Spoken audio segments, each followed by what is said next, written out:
Μια φορά και έναν καιρό ήταν μια χώρα που την έλεγαν Ελλάδα. Μια χώρα που δίδαξε στον πλανήτη πώς να είναι άνθρωπος, πώς να σκέφτεται, πώς να υπολογίζει, πώς να πεθαίνει όρθιος.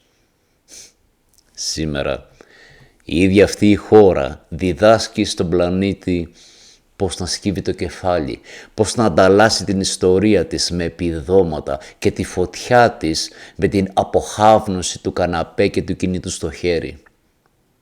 Αν ήρθες εδώ για να ακούσεις το πόσο σπουδαίοι ήμασταν και το πόσο σπουδαίοι είμαστε, τότε κλείσε αυτό το βίντεο, δεν είναι για σένα.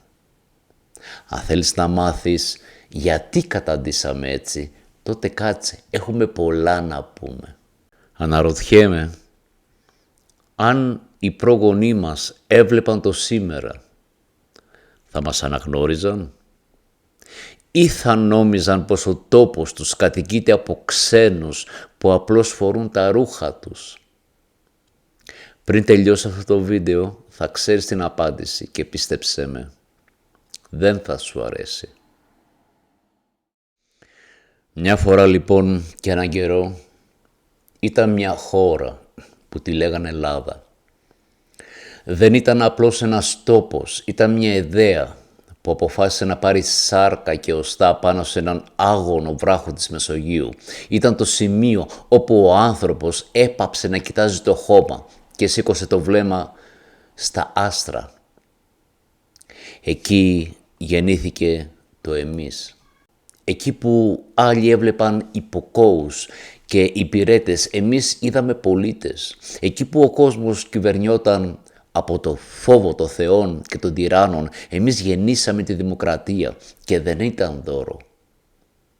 Ήταν κατάκτηση. Θυμάσαι, όταν οι αυτοκρατορίες της Ανατολής έρχονταν με εκατομμύρια να καταπιούν την ελευθερία, βρήκαν μπροστά τους ένα μολόν λαβέ. Στο Μαραθώνα, στις Θερμοπύλες, στη Σαλαμίνα δεν πολεμούσαμε για εδάφη. Πολεμούσαμε για το δικαίωμα να σκεφτόμαστε. Πολεμούσαμε για την ελευθερία, τη δημοκρατία.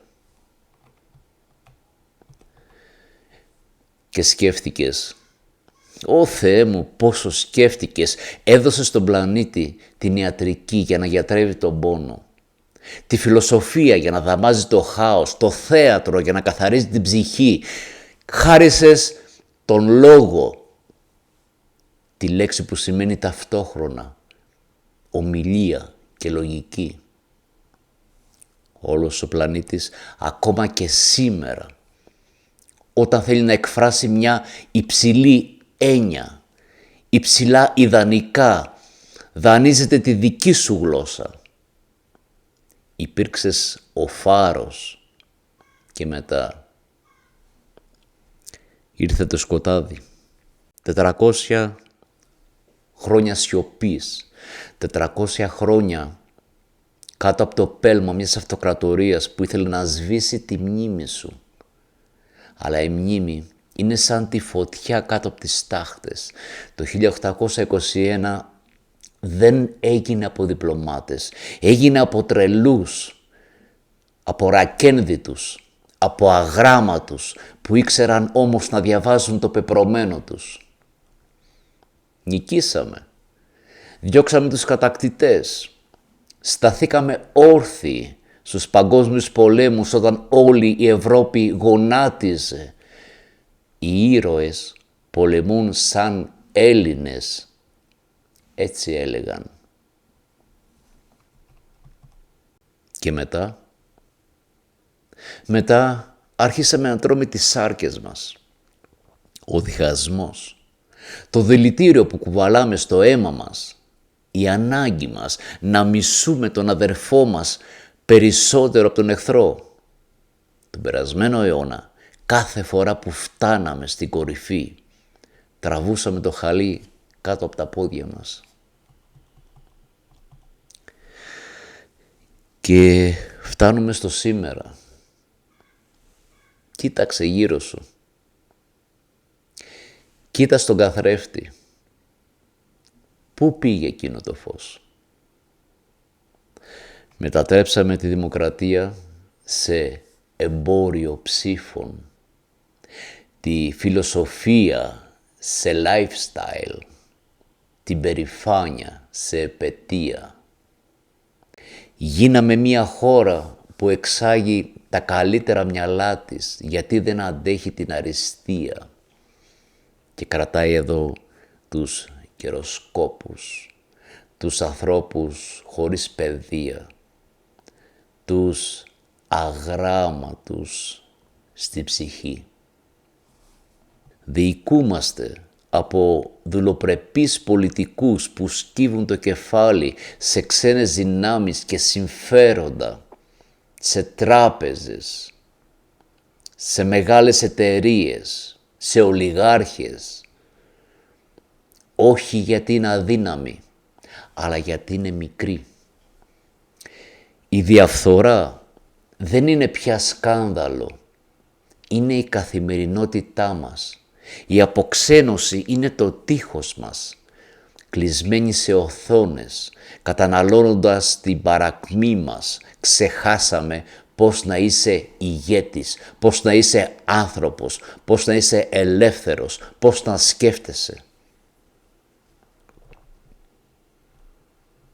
Υποταγή. Αυτή είναι η λέξη που μας ταιριάζει πια. Ή αλλιώς. Υποταγή. Αυτή είναι η λέξη που μας ταιριάζει πια. Εμείς που διδάξαμε την ανυποταγή, καταντήσαμε να είμαστε τουρίστες στην ίδια μας την ιστορία. Φοράμε τις δάφνες των προγόνων μας σαν αποκριάτικη στολή, ενώ η ψυχή μας είναι άδεια. Λένε πως η Ελλάδα δεν πεθαίνει ποτέ. Ίσως. Αλλά μήπως έχει αποκοιμηθεί τόσο βαθιά που δεν θέλει να ξυπνήσει. Σε σένα μιλάω, που με ακούς τώρα μπορεί στο σκοτάδι. Νιώθεις το βάρος της κληρονομιάς σου ή σου είναι απλώς ένα ενοχλητικό φορτίο. Νιώθεις την οργή να βράζει ή έχει συνηθίσει τη ζεστασιά της υποταγής. Θέλω να κλείσεις τα μάτια, να κοιτάξεις τον καθρέφτη. Θέλω να κοιτάξεις τον καθρέφτη, να κλείσεις τα μάτια και να αναρωτηθείς κάτι. Κάτι που ίσως, αν έχει μείνει κάτι μέσα σου, να σε κυνηγάει απόψε στον ύπνο σου. Αν σήμερα σηκώνονταν από το χώμα εκείνοι που έδωσαν το αίμα τους για να είσαι εσύ ελεύθερος, θα σε αναγνώριζαν για Έλληνα ή θα ντρέπονταν να σε κοιτάξουν στα μάτια.